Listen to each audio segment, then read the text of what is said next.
So hi and welcome back to this another episode with me Arshi. I hope you guys are doing good. और कल CT का result जो है वो out हो चुका है. रिजल्ट आउट होने के बाद there are two kind of students जो कि कॉलेजेस देख रहे होंगे. बहुत सारे स्टूडेंट्स हैं जिन्होंने प्रोफाइल फॉर्म फिल किया है. किसी का 63 है, किसी का 90 है, किसी का 92 है.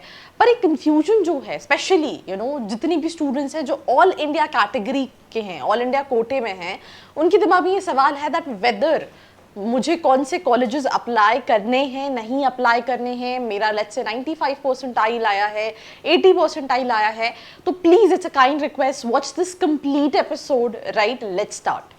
सो if you are an MBA aspirant, आपने कैट दिया है, जैट दिया है या फिर कोई एंट्रेंस एग्जाम नहीं दिया, आपका परसेंटाइल अच्छा नहीं है एंड आप उस कम परसेंटाइल पे भी एक अच्छे कॉलेज को टारगेट करना चाहते हैं एंड आप जानना चाहते हैं जो कॉलेजेस आपने देखे हैं उनकी रियलिटी चेक क्या है, तो उसके लिए नीचे एक प्रोफाइल एनालिसिस फॉर्म दिया है, व्हाट्सएप के लिए नंबर दिया है, कॉलिंग के लिए नंबर दिया है, जिस पे आप रीच आउट करके ये डिटेल्स ले सकते हैं और अपनी प्रोफाइल के हिसाब से एक ड्रीम कॉलेज को टारगेट कर सकते हैं. Welcome back to this episode. This is me Arshi and I think we will start this episode with a very simple thing. जो महाराष्ट्र के स्टूडेंट्स हैं जिन्होंने CT का एग्जाम दिया है, उन्होंने इसलिए दिया है बिकॉज उनकी जो प्रायोरिटी है दैट इज कि उनको महाराष्ट्र में कॉलेजेस चाहिए. और सेकेंड चीज़ की बहुत सारे कैटेगरी के स्टूडेंट्स हैं जिनको ना के बराबर फीस लगती है अगर ये कैप के थ्रू एडमिशन लेते हैं. SC कैटेगरी के स्टूडेंट या लेट्स से OBC कैटेगरी के स्टूडेंट्स. बट जो ऑल इंडिया वाले स्टूडेंट्स हैं उनको फीस में कोई रिलैक्सेशन नहीं है. ठीक है, I will be honest to you कि मुझे लगता है सिर्फ हार्डली 6-7 कॉलेजेस ही ऐसे हैं जहां पे इवन प्लेसमेंट्स हैं CET के थ्रू, बाकी जगह प्लेसमेंट्स नहीं है. तो अगर आप ऑल इंडिया कोटे के स्टूडेंट हैं, आपको कौन से कॉलेजेस टारगेट करने चाहिए मैं वो बताऊंगी. सिंपल सी चीज़ है, अगर आपको JB मिल रहा है, ये आई थिंक टॉप कॉलेज है, ये तो अगर किसी को भी मिलेगा तो उसको डेफिनेटली लेना चाहिए. आप चाहो तो इस लिस्ट में सिमश्री रख सकते हो. सिमश्री के साथ साथ आप चाहो तो पुंबा रख सकते हो क्योंकि पुंबा का ROI अच्छा है.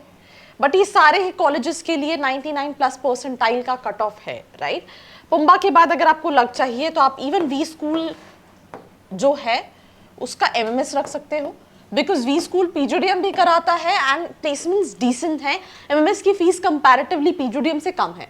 सो ये तो पहले हो गए 4 कॉलेजेस जिसके लिए you need to have a very good percentile. Now अगर आपको अब इसके बाद जितने भी colleges, I will be honest to you, भले तुम्हें 95 96 पे इंदिरा मिले, राइट, या फिर तुम्हें SIS मिले, या तुम्हें चेतना मिले, या तुम्हें MET मिले, या तुम्हें PIBM मिले. अब ये सारे कॉलेजेस के एवरेज पैकेजेस मुझे नहीं लगता कि 6-7 लाख से ज़्यादा का है. इससे ज़्यादा के पैकेजेस नहीं है. तुम ठाकुर कॉलेज देख लो, तुम जेवियर्स देख लो, सिंपल सी चीज़. और करिकुलम भी जो है, प्लेसमेंट्स अपॉर्चुनिटीज़ भी, क्योंकि ये सेम कॉलेजेस PGDM भी कराते हैं और वहाँ पे PGDM में भी वो बच्चा एडमिशन लेके 6-7 लाख का, 7-7.5 लाख का पैकेज ले सकता है.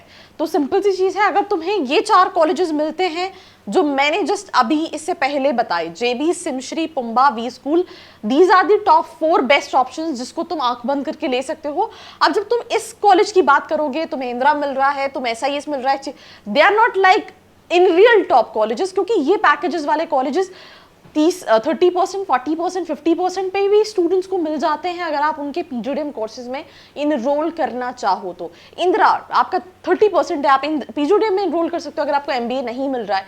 और MBA के स्टूडेंट्स के मैंने रिव्यू भी लिए हैं, कोई सच दे आर नॉट सेइंग कि इट्स वाव कॉलेज. मैंने उन स्टूडेंट से ये भी पूछा कि कई सारे स्टूडेंट जो हैं वो रिपीट कर रहे हैं, दोबारा से CT दे रहे हैं because they are not satisfied with the placements, with the curriculum of the college. Right, तो इन कॉलेजेस के टाइम पे अगर बजट कम है तो अगर आप देख रहे हो तो आप इनके MMS देख सकते हो.